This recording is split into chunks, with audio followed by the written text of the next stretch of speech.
Hey, what is up? My name's Brian Budicavoli, and I'm a 10th grade English teacher.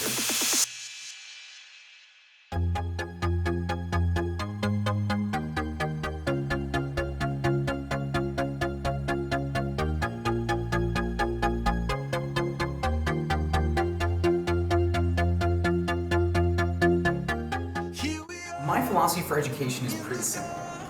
I believe that education is a hope and opportunity for individuals in an incredibly broken world. Now, I say hope because not all children are provided with a great education.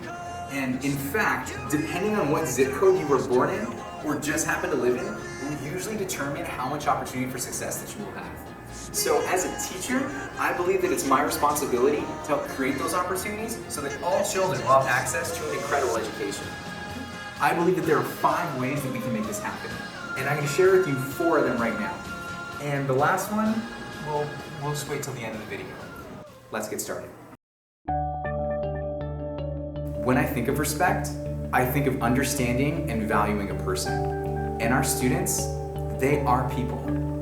Little people who act incredibly strange. How do you feel about Mr. B? Ew, Mr. B's ugly. I think you should pay me for this, or at least give me a guaranteed A. Mr. Rio's Pizza! Follow me on Instagram. I'm being completely serious. Zoom into his boogers. They respect me. Even though they may act strange, and even though they may not always be on their A game, it's important to remember that they are kids, teenagers. So let them be teenagers. We just have a lot of fun. It's never a boring class when we come to a class. Like when I come to a class, it's always really fun. Like that's like the best part of the day. Mr. B came to making waves in the middle of the year. He stepped in a situation, he had lost a teacher, and it's always tough to lose a teacher mid-year, but we lucked out incredibly with Mr. B stepping into the classroom. It's like, cause other classes are just sitting there, they're just talking at us. Cause when we're in your class, like you talk to us instead of at us. Instead of just telling us what to do, what we need to do, you actually try to engage us a lot more. And I feel like he's a great teacher. He's always there for students, especially when they get sad or they're not in a very best mood. He's always there for them. He's not like other adults that they will judge you. He has been an incredible team player, incredible teacher to his students, has built relationships, he knows them. He asks about them, he cares about them. You can see it in how they respond to him, how he responds to them. Respect is affirming their identities and allowing them to be themselves. What's that? I can break your promise. I think I can break my promise. You don't even know I didn't say anything yet. Respect serves as the gateway for conflict to be resolved. I personally believe that education should be an enlightening experience. I believe that in order to educate, you must have a vision of what you want to accomplish, and this vision will help you integrate educational theory into practice.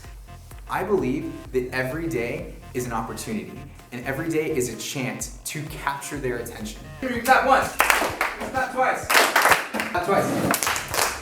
Go like this. He does weird things, like he's just like dancing in the middle of the classroom. He's like hiding behind the little cupboard. He's entertaining. He used to walk around the class, the whole class. And it would be kind of weird because we're used to the teacher just standing in the front. Sometimes he would sit in the back, and like it'd just be different. He's always very excited. I remember one day he had his little, he had these googly eyes. He comes out like the corner with like this one eye. Or like he like puts on his googly eyes and just like makes funny faces with them.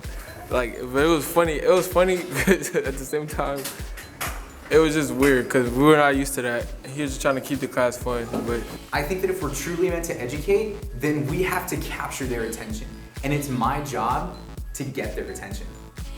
I believe that for education, we need to have specific goals of what we want to do and what we're trying to accomplish in the classroom. Specific, measurable, attainable, reasonable, and timely goals.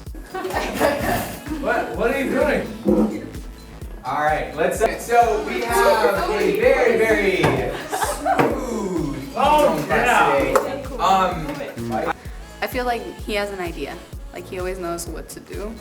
There's never really a time where we kind of just sit there. There's always something to do and something that has to be finished. He'll tell me that I really just step it up. He makes sure that he's on me all the time. You're the only teacher that's not like calm and like you walk around during the class, not just stay in one place. Try to make us like move.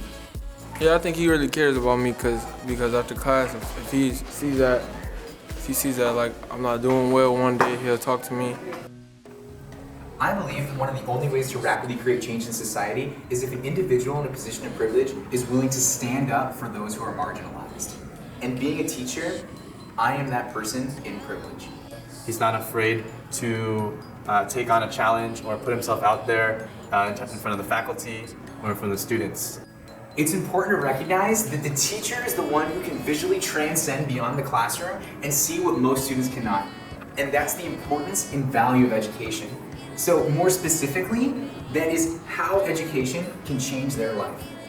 So when I think about advocacy, it's not just supporting students who may need some extra help, but it's supporting students who can't even vocalize that they are in need of help. He's at the threshold at the door. He is greeting students often. He has a choice to be inside his room or not have the door open, but he chooses to have his door open and to see students. Even a few minutes ago, he saw a student walk by and checked in on that student. And so those relationships that happen kind of informally throughout the day shows me that it does matter to him. When I go in his class, I see that there are times when on a Monday or in a long week, students may not want to put their best forward, and he's always pushing them to engage with the class, and he owns that. Teaching students to advocate for themselves is one of the most powerful things that a student can learn. I'll be like, I always got a question. He always ignores me. I'll be like, hey, Mr. B, can you help me? And he's like, oh yeah. And then I'm like, Mr. B, wait. He has other students to help out. So do you think it's because of other students, or do you think it's because I know that you could figure it out? I really think it's because you think I can figure it out. And many times, that might mean letting their questions simmer and not answer them directly. I don't want you to figure out more than a sentence. Is it complete? That's complete. Not a complete thought, a complete answer. Okay? When I think of leadership, I think of leading by example. I don't try to hide who I am, and neither should my students. One of my goals as a leader was to make my students consciously and critically aware of their situation. Tell me about what you did to learn about Richmond. So what I did to learn about Richmond is that I went on online and I started doing research about Richmond. I was shocked and surprised with what we did and what we had. Being a leader means having to have those tough conversations with them. And in fact, if I don't have these conversations with them, I believe that I'm lying to them. I am believing he made us do that research on Richmond because he wants us to know more where we are and where we're coming from, and so we could understand our community more and how we can help our community and ways to make it better and improve our society. A reflection on my first year here at Making Waves. I never thought that I would fall so madly in love with a small charter school in Richmond, California. When I look at my first year at Making Waves, it's easy to see just a blur of circumstances. All of the deadlines that I missed, the countless hours of lying awake at night thinking about the next day, the all-nighters and the tremendous amounts of stress that has crushed me into anything but being productive.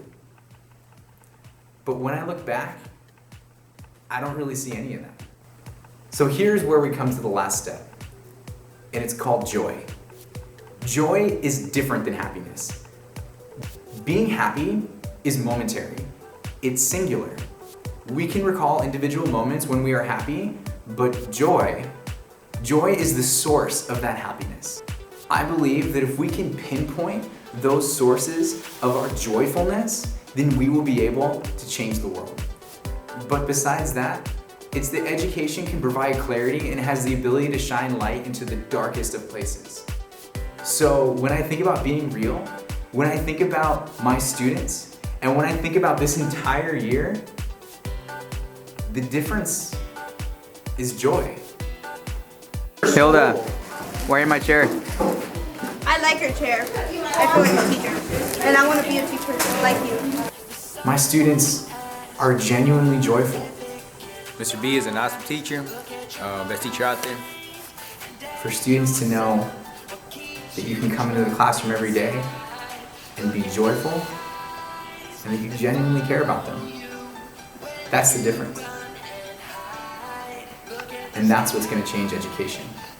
Sometimes I'm just I wish I don't know, sometimes I just wish I could sometimes be a little bit like him. I am excited to be in Mr. B's class next year.